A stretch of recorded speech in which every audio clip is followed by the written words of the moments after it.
Tension. প্রিয় শিক্ষার্থী বন্ধুরা, আমি তোমাদের মাঝে একটা গাণিতিক প্রবলেম নিয়ে আসছি। সেটা হচ্ছে কাজক্ষমতা শক্তি চতুর্থ অধ্যায়ের। তাহলে গাণিতিক সমস্যাটি সমাধান করার পূর্বে তোমাদেরকে আমি প্রশ্নটা একটু বুঝিয়ে বলছি।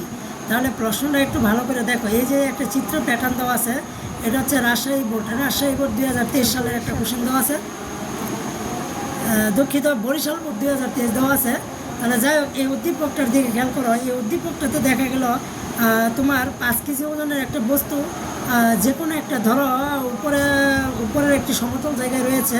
তো সেখানে একটা এ পয়েন্ট আছে, তারপর কিছুটা নিচে বি পয়েন্ট, তার কিছুটা নিচে সি পয়েন্ট, তার কিছুটা নিচে ডি পয়েন্ট, তার কিছুটা নিচে ই পয়েন্ট, এবং সবার নিচে দেখো এই চিহ্নগুলো দিয়ে বোঝাইছে এটা মাটি, ভূপৃষ্ঠ। অর্থাৎ ভূপৃষ্ঠতে ই বিন্দু আছে, ভূপৃষ্ঠতে একদম উপরে পর্যন্ত এ বিন্দু রয়েছে, এবং বিভিন্ন জায়গায় বিভিন্ন বিন্দুগুলো রয়েছে। তো যাই হোক, তোমাকে এখানে একটা উদ্দীপকে একটা তথ্য দেওয়া দিচ্ছে, সেটা দেখো। এবি বিসি সমান বিসি, সিডি সমান সিডি, ইডি সমান ইডি, আবার 8। অর্থাৎ আমি এটা বলতে পারি এবির মান হতে বলতে পারি 8 মিটার, এবং বিসির মান 8 মিটার, সিডির দূরত্ব 8 মিটার, ডি এর দূরত্ব 8 মিটার। অর্থাৎ এবি থেকে 8 মিটার, বিসি থেকে সি হচ্ছে বি থেকে সিতে 8 মিটার, আবার সি থেকে ডিতে 8 মিটার। তার মানে আমি কয়টা পয়েন্ট পাচ্ছি? এ থেকে বি 8, বি থেকে সি 8, সি থেকে ডি 8। তাহলে এ থেকে সি কত? তাহলে আমরা এ থেকে সি পাচ্ছি। এ থেকে বি যদি 8 হয়, বি থেকে সি যদি 8 হয়, সি থেকে ডি যদি 8 হয়, তাহলে আমরা 8 8 8, তাহলে টোটাল এ থেকে সিতে পাচ্ছি 3 আর 24 মিটার। তাহলে আমরা এ থেকে ডির দূরত্ব পেয়ে গেছি 24 মিটার, কিন্তু এ থেকে ইর দূরত্ব পাইনি, কিংবা ডি থেকে ইর দূরত্ব বের করতে পারিনি। তো যাই হোক, একটু কোশ্চেনটা দেখি, কি কোশ্চেনটা মানে কি আমাকে সলভ করতে হবে, কিংবা কার মান বের করতে হবে একটু দেখি। বলছে ডি বিন্দুতে বস্তুটির গতিশক্তি নির্ণয় করো। তাহলে ডি বিন্দু কোথায় এটা তোমরা দেখতে পাচ্ছ, ডি বিন্দু এখানে আছে। তো ডি বিন্দুতে গতিশক্তি বের করতে বলছে। শুরুতে আমি ডি বিন্দুতে গতিশক্তি বের করতে হলে তোমাদেরকে আমি একটা জিনিস সহজভাবে বোঝাই বলছি। দেখো, আমাকে ডি বিন্দুর গতিশক্তি বের করতে হবে। তাহলে আমি ডি বিন্দুর গতিশক্তি বের করার জন্য আমি এই ডায়াগ্রামটাকে এঁকে নিলাম, আর আমরা তথ্য অনুযায়ী যেটা আমি তোমাদেরকে আগে বোঝাইছিলাম সেটা এখানে বলছি। এবি বিসি সমান বিসি, সিডি সমান সিডি, আবার ইডি সমান। তাহলে এখানে 3টা পয়েন্টই 8 মিটার করে দেওয়া আছে। অর্থাৎ যদি তোমার, তাহলে আমি এ থেকে ডির দূরত্ব পাচ্ছি। এ থেকে ডি ইকুয়াল টু কি? এ থেকে ডি ইকুয়াল টু আমি বলতে পারি, মানে এ থেকে ডি ইকুয়াল বলতে পারি এবি প্লাস হচ্ছে বিসি প্লাস হচ্ছে সিডি। এই দেখো আমি এখানে লিখছি এ ডি ইকুয়াল হচ্ছে এবি প্লাস বিসি প্লাস হচ্ছে সিডি। তাহলে এবির মান 8, বিসির মান 8, এবং সিডির মান 8। টোটাল হচ্ছে কত? 24 মিটার। অর্থাৎ এ থেকে ডি এর দূরত্ব হচ্ছে 24 মিটার, যা আমি তোমাকে পূর্বেই বলছিলাম। তাহলে এ থেকে ডি এর দূরত্ব হচ্ছে বা উচ্চতা হচ্ছে 24 মিটার। এবার আমরা যেহেতু গতিশক্তি বের করবো, তাহলে গতিশক্তির সূত্রে চলে যাই। গতিশক্তির সূত্র হচ্ছে, তোমরা জানো যে গতিশক্তির সূত্র হচ্ছে half M V square. Half M V square.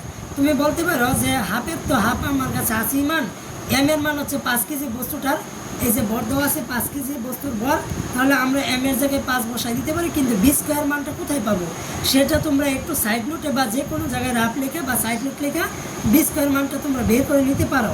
ধরো আমি এখানে বি স্কোয়ারের সূত্র প্রয়োগ করে বি স্কোয়ারের মান বের করছি। তাহলে আমি তোমাদেরকে শুরুতেই দেখা দিচ্ছি বি স্কোয়ার বের করার ক্লোটা বা সূত্রটা কি।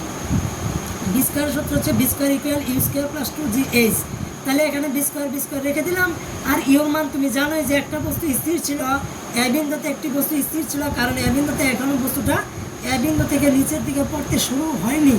তার মানে এ পয়েন্টে বস্তুটি স্থির ছিল, অতএব আদিবেগ আমরা 0 ধরতে পারি। আর 2 জানো, আর জির মান তো তোমরা জানোই, ফিক্সড মান 9.8, আর এস হচ্ছে 24। তুমি বলবো কেন স্যার 24? কারণ এ থেকে ই কি ধরছেন না, আমি বলবো এ থেকে ডি, কারণ এ থেকে ডি এর দূরত্বটাই আমি বের করছি, কিংবা এ থেকে ডি এর উচ্চতাটাই বের করছি। এই জন্য এখানে এইচ বলতে এ থেকে ডিকে বোঝানো হয়েছে, এ থেকে ডি এর উচ্চতাকেই বোঝানো হয়েছে। এই জন্য আমরা এ থেকে ডি এর উচ্চতা হচ্ছে 24 মিটার, যা আমি তোমাদেরকে আগেই বের করে দেখিয়েছি। তারপর তোমরা এই 3টা মান 2 সাথে 9.8, তার সাথে 24 গুণ দিয়ে ক্যালকুলেশন করে তোমরা 470 পাবে। অর্থাৎ বি স্কোয়ার মান 470 পাইছো। অর্থাৎ এ থেকে ডি এর দূরত্বটা বা এ থেকে ডি এর উচ্চতাটা তোমরা 470 মিটার পার সেকেন্ড স্কোয়ার পাইছো। তুমি বলতে পারো ব্যাগের মান তো sir metre per second square না, মিটার পার সেকেন্ড। তাহলে মিটার পার সেকেন্ড স্কোয়ার দিচ্ছেন কেন? কারণ এখানে দেখো বি স্কোয়ার আছে। যদি বি স্কোয়ার থাকে তাহলে মিটার পার সেকেন্ড স্কোয়ার দিবা, আর যদি শুধু বি থাকে তাহলে মিটার পার সেকেন্ড দিবা, আর যদি বি স্কোয়ার থাকে তাহলে মিটার পার সেকেন্ড স্কোয়ার দিবা। আশা করি বুঝতে পারছো। যাই হোক, এখন আমি এই যে বি স্কোয়ার মানটা বের করলাম, এখন আমি জাস্ট বি স্কোয়ারের জায়গায় বি স্কোয়ার মানটা বসাই দিছি। তারপরে আমি 5-এর সাথে গুণ দিছি। উক্ত ফোল্ডারে আমরা 2 দ্বারা ভাগ করছি, তাহলে আমি ডি পয়েন্টের যে আমরা গতিশক্তি সেটা পেয়ে গেলাম হচ্ছে 1176 জোল। তোমরা জানো যে শক্তির একক হচ্ছে জোল, এই জন্য যে কোনো মান বিভব শক্তি হোক, গতিশক্তি হোক কিংবা মোট শক্তি হোক, তোমরা বের করার পর অবশ্যই তার সাথে এককটা ব্যবহার করবা। কারণ ফিজিক্সে কিংবা পদার্থবিজ্ঞানে কিংবা বিজ্ঞান শাখার প্রত্যেকটা সাবজেক্টের ক্ষেত্রে তোমার মান বের করে তার সাথে একক দিবা। কারণ একক যদি না দাও তাহলে এটা গ্রহণযোগ্য হবে না। তাহলে আমরা এই গতিশক্তি যেহেতু বের করছি, গতিশক্তির একক সাথে সাথে দিয়ে ফেলছি, সেটা হচ্ছে জোল। আর জোলের প্রতীক আমি এখানে যে ব্যবহার করছি, আশা করি বুঝতে পারছো। নেক্সট আমি একটি কোশ্চেন তোমাদেরকে একই ভিডিওতে বুঝাই দিচ্ছি, একটু মনোযোগ সহকারে আমার কোশ্চেনটা দেখো আর আমার কথাগুলো মনোযোগ সহকারে শোনো। পরবর্তীতে আমি আরেকটি জটিল কিংবা অত্যন্ত গুরুত্বপূর্ণ আরেকটি কোশ্চেনের উভয় কোশ্চেনটা করছি এবং খুব ধৈর্য সহকারে একটু মনোযোগ যদি দাও আশা করি বুঝতে পারবা। প্রথমে তো এই ডায়াগ্রামটা দেখো, এখানে ডায়াগ্রামের মধ্যে এবির অনুপাত হচ্ছে বিসি, যার অনুপাত দেওয়া আছে এ অনুপাত 2, অর্থাৎ এবি বাই বিসি ইকুয়াল 1/2, অথবা বলতে পারো এবি অনুপাত বিসি ইকুয়াল 1/2। যাই হোক, আর চিহ্ন দেওয়া আছে এখানে 250 গ্রামের একটি বস্তু দেওয়া আছে। এই 250 গ্রামের ওজনের এই বস্তুটাকে আমরা গ্রামে যেহেতু দেওয়া আছে আমরা 1000 দিয়ে ভাগ করে কেজিতে নিয়ে যাব। আচ্ছা, তারপরে আমরা দেখতে পাচ্ছি এখানে এ পয়েন্ট রয়েছে সবার উপরে, এ পয়েন্ট থেকে কিছুটা দূরে বি পয়েন্ট রয়েছে, তার কিছুটা দূরে মাটিতে অর্থাৎ ভূপৃষ্ঠে মাটির যে প্রতীকটা দেওয়া আছে তোমরা দেখতে পাচ্ছ, এই ভূপৃষ্ঠে সি পয়েন্ট রয়েছে।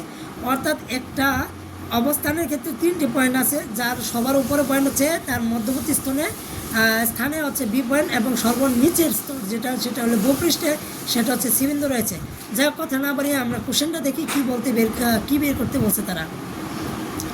বস্তুটিকে সি বিন্দু থেকে এতে নিতে কৃত কাজের পরিমাণ নির্ণয় করো। আচ্ছা, যাই হোক, আমি এই কোশ্চেনটা আগে অন্য একটা ভিডিওতে করেছিলাম, এখন আমি সেই কোশ্চেনটা আমি তোমাদেরকে আবার রিপ্লাই করে বুঝে দেওয়ার চেষ্টা করছি।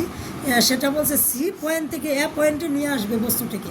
অর্থাৎ তোমার কাছে এখন বস্তুটি সি পয়েন্টে রয়েছে কিংবা মাটিতে রয়েছে, কিংবা তুমি মাটিতে দাঁড়িয়েছো, এখন মাটি থেকে তুমি উপরের দিকে নিয়ে আসবে, এ পয়েন্টে নিয়ে আসবে। কত মিটার উপরে নিয়ে আসবে সেটা স্পেসিফিকভাবে বলা নাই, মানে সঠিক করে বলা নাই। তুমি সি বিন্দু থেকে এ বিন্দুতে নিয়ে আসবা একটা বস্তুকে, তা নিয়ে আসতে গেলে তোমার কতটুকু কৃতকাজ মানে কতটুকু কাজ হয়েছে কিংবা কতটুকু শক্তি বের হয়েছে, সেই শক্তিটা বের করতে গেলে তোমাদেরকে আমি বলছি, যখন যেহেতু বলছে আমাকে সি পয়েন্ট থেকে এ পয়েন্টে বস্তুটা নিয়ে আসবো, তার মানে তোমরা বুঝতে পারতেছো এটা বিভব শক্তি বের করতে বলছে।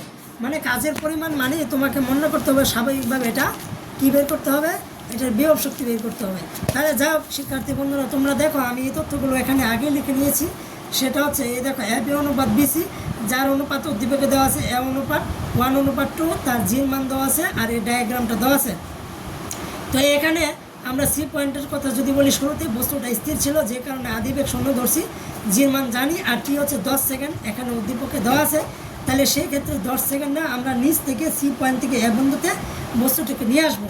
কিন্তু কতটুকু উচ্চতা নির্ণয় করা মানে কতটুকু সি থেকে এতে আসতে কতটুকু উচ্চতা অতিক্রম করতে হবে সেটা কিন্তু বলা নাই। আচ্ছা, যাই হোক, আমরা উচ্চতাটা একটু বের করে নিই। যেহেতু আমাদের এখানে এবি অনুপাত বিসি অনুপাতের মানটা দেওয়া আছে, এর সাহায্যে আমরা উচ্চতাটা বের করতে পারবো। দেখো, তোমরা এবির উচ্চতার প্রতীকটা এইভাবে বের করতে লিখতে পারো এবি H1, মানে এবির উচ্চতাকে আমি H1 ধরছি। যাই হোক, উচ্চতা বা দূরত্বের একই সূত্র প্রয়োগ করতে হয়, সেটা হচ্ছে UT plus half of GT square. যেহেতু নিচ থেকে উপরের সাথে সম্পর্ক তোমরা ভালো করে জানো, ভূপৃষ্ঠ টু আকাশ মানে মাটি টু আকাশ হলে ত্বরণের ক্ষেত্রে অভিকর্ষ ত্বরণকে বোঝানো হয়। এই জন্য আমরা এই ত্বরণকে স্বাভাবিক ত্বরণ না ধরে জি ধরছি। তাহলে সেই ক্ষেত্রে আমরা আদিবেগ ইউ তার মান 0 আর টি হচ্ছে 10 সেকেন্ডে তুমি সি থেকে এতে বস্তুটা নিয়ে আসছো, তার মানে সময়টা দেওয়া আছে হাফের হাফ, আর জি জানো ভালো করে 9.8 আর টি বলতে কি 10 সেকেন্ড। এই জন্য আমরা 10 বসাই তার স্কোয়ার করে তার সাথে 9.8 গুণ করে এবং উক্ত ফলটাকে 2 দ্বারা ভাগ করে আমরা 490 মিটার পাইলাম। অর্থাৎ আমরা বুঝতে পারলাম সি থেকে বস্তুটাকে এ অবস্থায় নিয়ে আসতে হলে 490 মিটার পথ অতিক্রম করতে হবে। তাহলে এই প্রশ্নটি ছিল তার সি থেকে এর দূরত্ব। তো পরবর্তীতে আমরা যেহেতু আমাদেরকে তোমার বিভব শক্তি বের করতে বলছে, দেখো তাহলে বিভব শক্তিটা আমরা একটু বের করে নিই। তার আগে বিভব শক্তির ক্ষেত্রে আচ্ছা তোমাদের একটু বেসিকটা একটু দেখাই। দেখো তোমারে তাহলে এবি অনুপাত কি বিসি, যার মান হচ্ছে এ অনুপাত 2, ঠিক আছে। তাহলে তুমি এটাকে লিখতে পারো এবি বাই 2, অনুপাত আর ভাগ কিন্তু একই কথা। তাহলে তুমি এবি বাই বিসি লিখতে পারো ইকুয়াল কি 1/2, মানে কি অনুপাত আর ভাগ এক কথায় এটা লিখলাম। তো আমি এটাকে আর গুণ দিলাম 1 এর সাথে বিসি গুণ, তাহলে বিসি এবির সাথে 2 গুণ দিলাম 2 এবি। আচ্ছা, এবার বিসি রেখে দিলাম, 2 রাখলাম। এবির উচ্চতাটা আমি তোমাকে একটু আগেই দেখাইছি, সেটা হচ্ছে দেখো এই এবি বলতে আমরা প্রথম অংশটুকু যার মান H1 ধরলাম, আর বিসির উচ্চতাকে আমরা H2 ধরলাম, আর এ থেকে সি এর উচ্চতাকে আমরা H ধরলাম। অর্থাৎ এখানে 3টি স্টেপ আছে, যার 3টি স্টেপের মধ্যে প্রথম স্টেপ হচ্ছে এবি, দ্বিতীয় স্টেপ হচ্ছে বিসি, তৃতীয় স্টেপ হচ্ছে এ থেকে সি। অর্থাৎ এবির উচ্চতা H1, বিসির উচ্চতা H2 এবং এ থেকে সি এর উচ্চতা হচ্ছে H। আচ্ছা দেখো, তো এই উচ্চতার মধ্যে আমরা এই বিসি যেহেতু সেকেন্ড পার্ট, তাহলে এর উচ্চতাকে আমি H2 বললাম। আর তুমি একটু খেয়াল করো, এই যে দেখো A2 এর যেহেতু এখানে 2 আমি আড়াআড়ি করে এটা পাইছি, A2 রাখলাম, A2 রাখলাম, আর এবির মান হচ্ছে 490। তো আমরা এই দুটো গুণ দিলাম, তাহলে 980 পাইলাম। তার মানে বিসির উচ্চতা হচ্ছে H2, যার মান হচ্ছে 980 মিটার। ওকে, আচ্ছা সেকেন্ড স্টেপে চলে যাই। এবির উচ্চতাকে H1 ধরছি, বিসির উচ্চতাকে H2 ধরছি, তাহলে এ থেকে সির উচ্চতাকে H ধরছি, যেটা আমি এখানে দেখো প্রকাশ করছি, সেটা হচ্ছে এসির উচ্চতা হচ্ছে H, অর্থাৎ H1 প্লাস H2, যার মান আমরা বের করে নিচ্ছি 980, আরেকটা হচ্ছে 490। এই দুটো যোগ করলে আমরা টোটাল 1470 মিটার পাই। অর্থাৎ তুমি এ থেকে সি কিংবা এ থেকে সি কিংবা সি থেকে এ যাই বলো না কেন, তার টোটাল উচ্চতা হচ্ছে 1470 মিটার। এবার আমাদের এই যে প্রশ্নটার মধ্যে এখানে একটা বস্তুর ভর দেওয়া আছে, সেটা গ্রামে ছিল, আমরা এটাকে কেজিতে বানিয়ে নিছি 1000 দিয়ে ভাগ করে, অর্থাৎ 0.25 কেজি হলো। আচ্ছা, এবার যেহেতু তোমাকে কৃতকাজের পরিমাণ বের করতে বলছে, তাহলে তুমি কৃতকাজটা বের করে নাও। কৃতকাজকে আমরা ডাব্লু দ্বারা প্রকাশ করছি, যেটাকে আমি শুরুতেই বলছিলাম, এটা হচ্ছে বিভব শক্তিকে বোঝানো হয়েছে। তাহলে এবার বিভব শক্তির সূত্রকে সাধারণভাবে ইবি দ্বারা প্রকাশ করা হয়। ইবি ইকুয়াল হচ্ছে mgh, কি mgh। এবার এম এর মান হচ্ছে 0.25, আর জির মান হচ্ছে 9.8, আর এইচ তোমাকে যেটা বলছি সেটা হচ্ছে একদম উপর থেকে নিচ পর্যন্ত। তাহলে টোটাল কত 1470। তাহলে তুমি এই তথ্যগুলো গুণ দাও, তাহলে তুমি এটার জুল পেয়ে যাবে, মানে মোট শক্তিটা পেয়ে যাবে। তাহলে মোট শক্তি হচ্ছে তোমার 3601.5 জুল। আশা করি বুঝতে পারছো। তাহলে এই প্রশ্নের উত্তর অ্যান্সার এখানেই ক্লোজ করে দাও।